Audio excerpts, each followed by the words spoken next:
The wrinkled hand of Joseph A. Whitman picks up a pale blue radar glass fragment, producing a small ting as it touches the bottom of a tin box.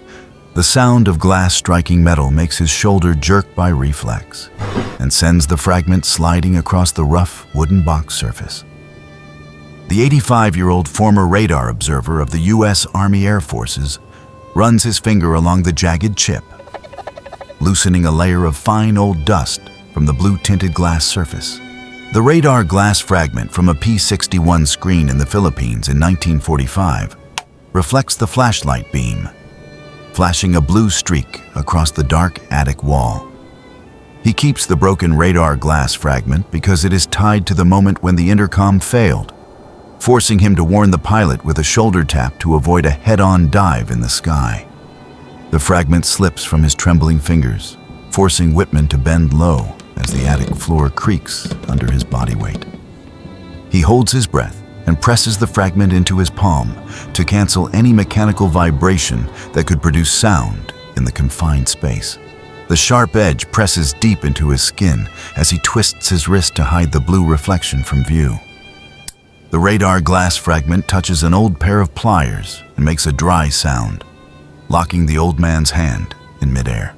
Whitman presses the fragment against the thick fabric of his shirt, making the glass surface turn dull from heat released by his palm. The flickering blue light from the fragment reflects into his cloudy eyes, making his eyelids tighten and his breathing shorten. He gently turns the fragment, causing tiny glass particles to fall and tap onto a pile of dusty old papers. His shoulders close tight and his chin drops to his collarbone as he grips the fragment, veins rising along his thin arm. Joseph A. Whitman locks his body with shoulders closed, chin lowered, the radar glass fragment pressed into his palm, and his other hand blocking any metal contact sound. In 1945, in the Pacific Theater, the objective was to isolate Japanese military forces in Southeast Asia and retake strategic air bases. Night fighter units of the U.S. Army Air Forces were deployed to protect landing beaches and newly captured airfields from night air raids. P-61 Black Widow squadrons carried out long-range patrol missions in total darkness to hunt enemy bombers. Coordination between the radar observer and the pilot through the intercom system determined the SCR-720 radar's ability to maintain target tracking. Joseph A. Whitman, a 22-year-old radar observer, operated the radar screen in the rear compartment to read range data and guide the pilot toward enemy aircraft. Maintaining continuous screen contact and transmitting instructions through the intercom system was essential to prevent blind collision with terrain or opposing aircraft. Green light from the radar screen reflected onto Joseph Whitman's face and revealed sweat lines on his forehead in the cramped rear compartment. His left hand turned the adjustment knob to reduce white interference caused by rain and storm clouds on the radar display. His right hand held a pencil to write target range data on a clipboard, shaking with the aircraft engine rhythm. A radar glass fragment with a chipped edge rested between Joseph Whitman's fingers and pressed against his thin leather glove.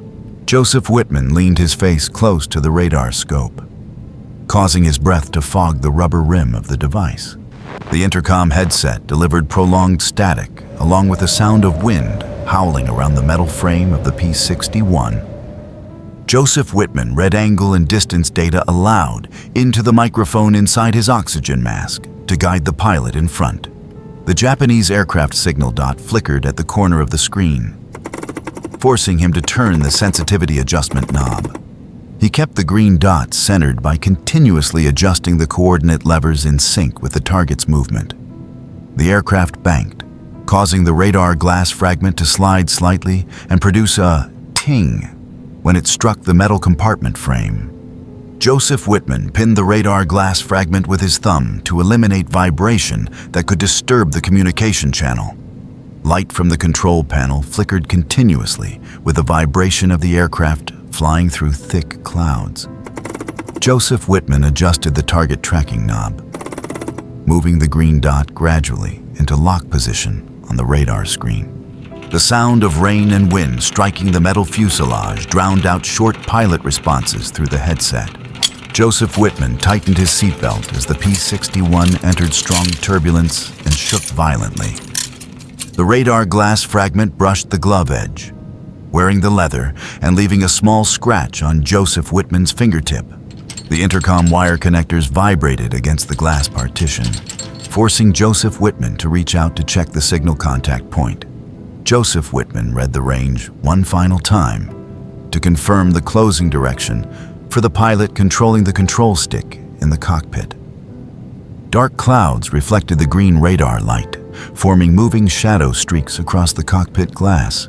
Joseph Whitman relaxed his shoulders to reduce seatbelt pressure, while keeping his hand fixed on the radar focus adjustment knob. The enemy signal dot suddenly changed direction, forcing him to rotate the control lever quickly to avoid losing the target on the screen. The aircraft vibration increased abruptly as the pilot accelerated to maintain pursuit distance with the Japanese aircraft. Joseph Whitman leaned closer to the screen to recapture the bright dot, blurred by interference from electrical charges in the clouds.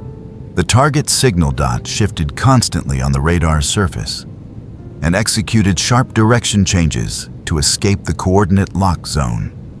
The intercom static completely overwhelmed spoken guidance, while the radar glass fragment slipped from Joseph Whitman's fingers, causing him to lose his stabilizing contact point. Joseph Whitman pressed his fingers firmly onto the radar adjustment knob to stabilize the blurred light point. Rain strikes hard against the aluminum skin of the PS-61, creating an unbroken rattling sound inside the dark rear compartment. Joseph Whitman presses his forehead against the rubber rim of the radar screen to stabilize his view while the aircraft shakes violently. The blue-tinted radar glass fragment is trapped between his fingers and the frame, producing a ting with each engine jolt.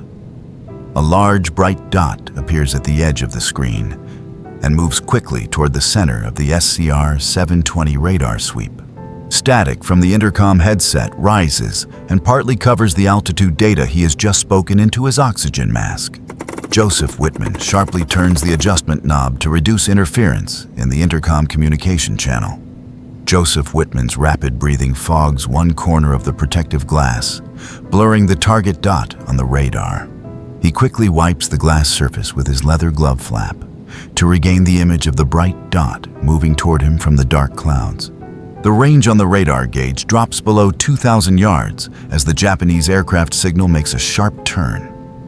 The radar glass fragment slides along Joseph Whitman's fingers and leaves a pale cut mark on the leather glove surface. Joseph Whitman pulls both elbows tight to his sides to keep his body from striking the metal partition of the rear compartment. The tail of the aircraft shakes violently as the pilot executes a sharp turn to maintain the approach angle.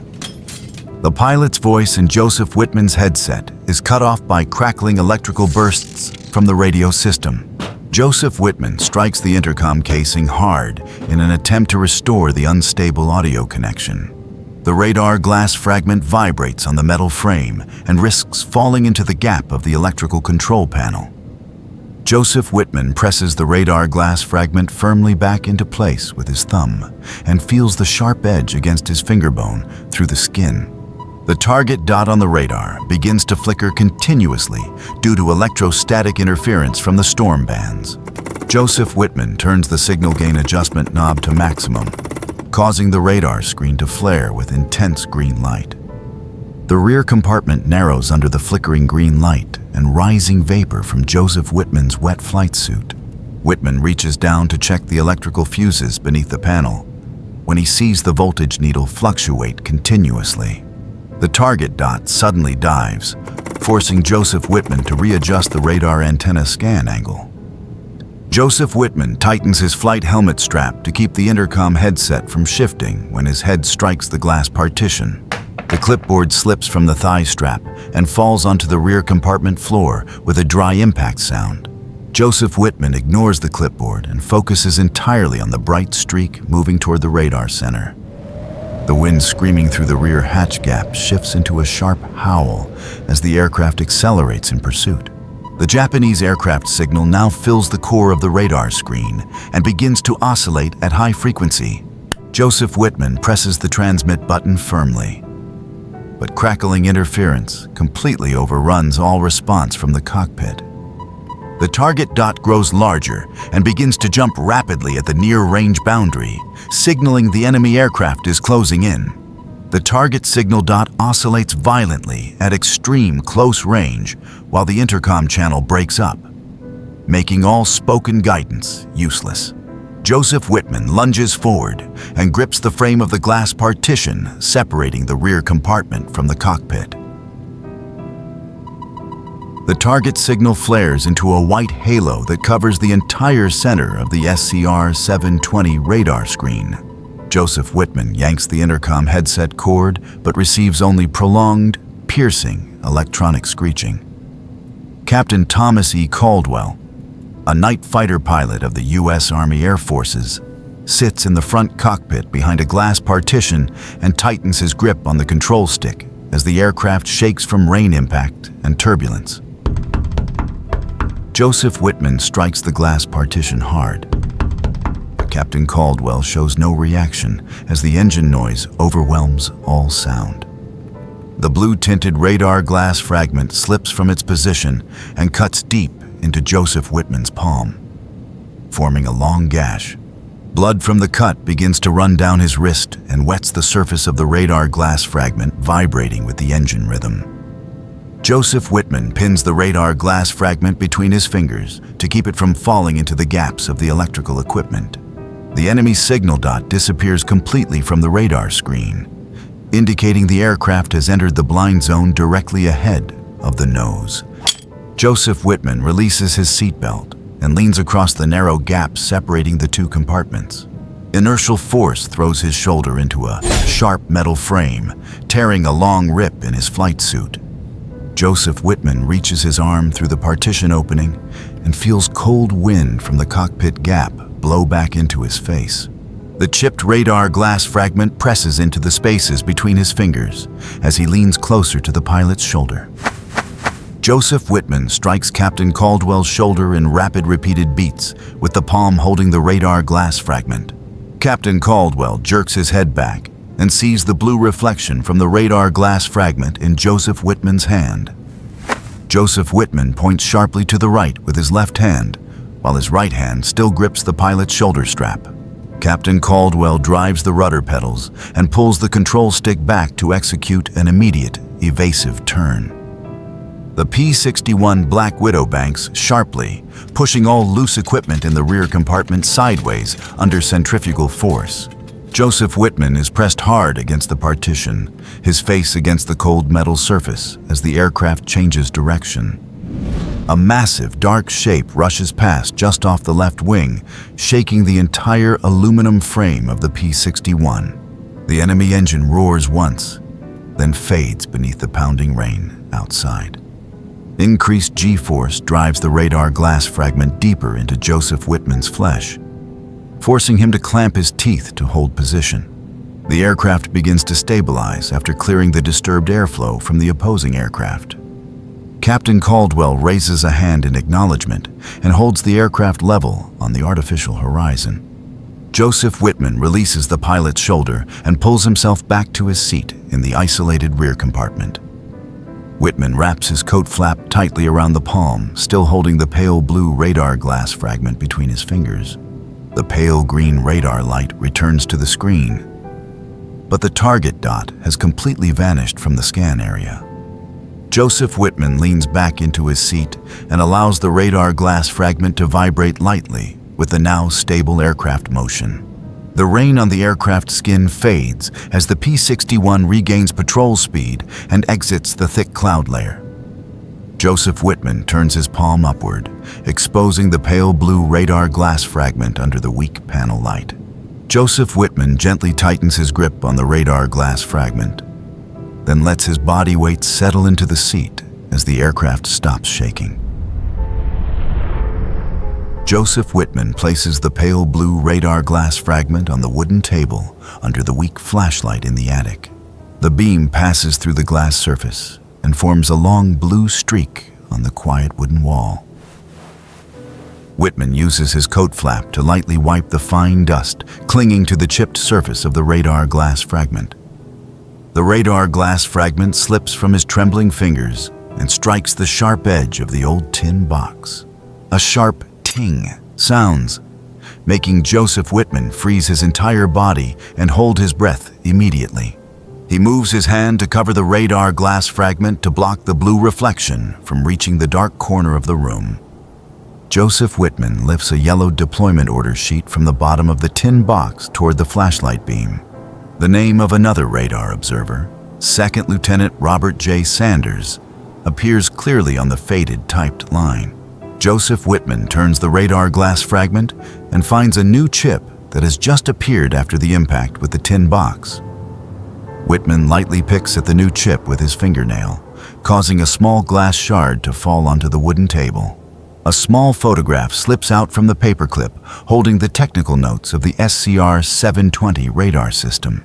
In the photo, Robert J. Sanders sits in the rear compartment of a P-61 Black Widow with dried blood on his oxygen mask. Joseph Whitman turns the photo over and sees the handwritten line, "Last flight keepsake, Philippines, 1945.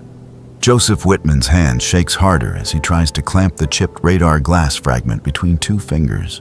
Whitman presses the radar glass fragment into his palm to compare its size with the old scar on his skin.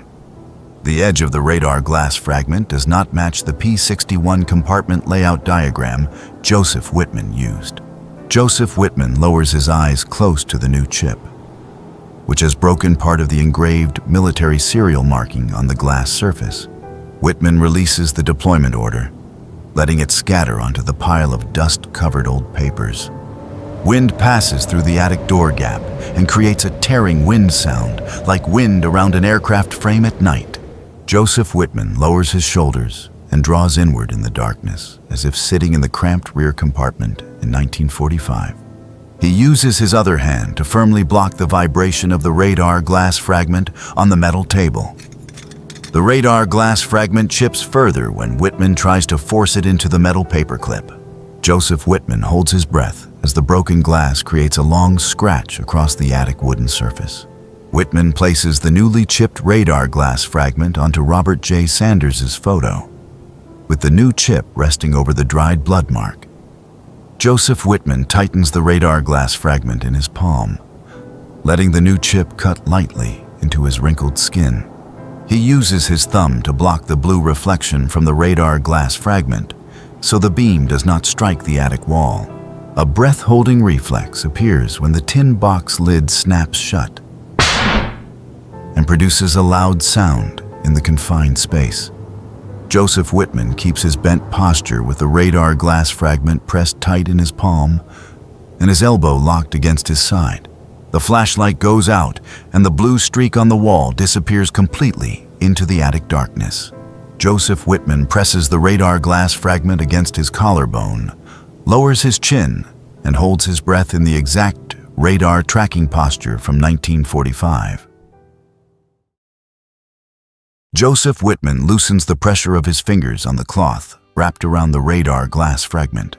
The pale blue radar glass fragment rests still on the attic wooden surface under the weak yellow light of the flashlight. A small shard falls from the chipped edge and remains in Joseph Whitman's palm. Whitman lightly runs his fingertip along the newly chipped sharp edge of the radar glass fragment.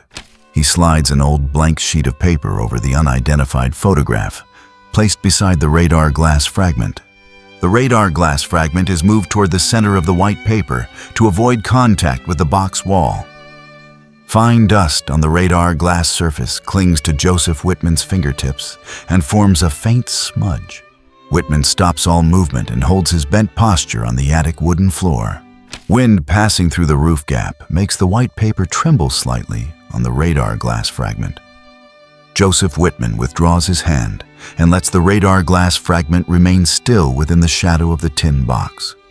The blue reflection from the radar glass fragment fades as the flashlight battery begins to weaken. Whitman covers the chipped surface of the radar glass fragment with a neutral gray cloth. The joints of Joseph Whitman's fingers relax and no longer grip the edge of the radar glass fragment. He gently places the tin box lid on top without producing any metal contact sound. The radar glass fragment now lies hidden beneath the cloth and the white paper in the attic darkness. Joseph Whitman places the flashlight horizontally on the wooden floor, so the beam no longer points directly at the radar glass fragment. Joseph Whitman's arm drops along his side and touches the coarse fabric of his clothing. He shifts backward a short distance, removing his weight from the floorboard. A thin layer of dust begins to settle on the metal surface of the box containing the radar glass fragment.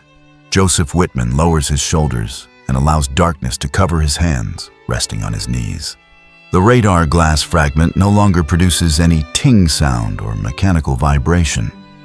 Joseph Whitman half closes his eyes and keeps his breathing aligned with the steady wind outside the attic roofline. The tin box stands motionless in the dark corner, with the radar glass fragment lying still at the bottom. Joseph Whitman's hand remains motionless beside the radar glass fragment as the flashlight beam fully fades into darkness.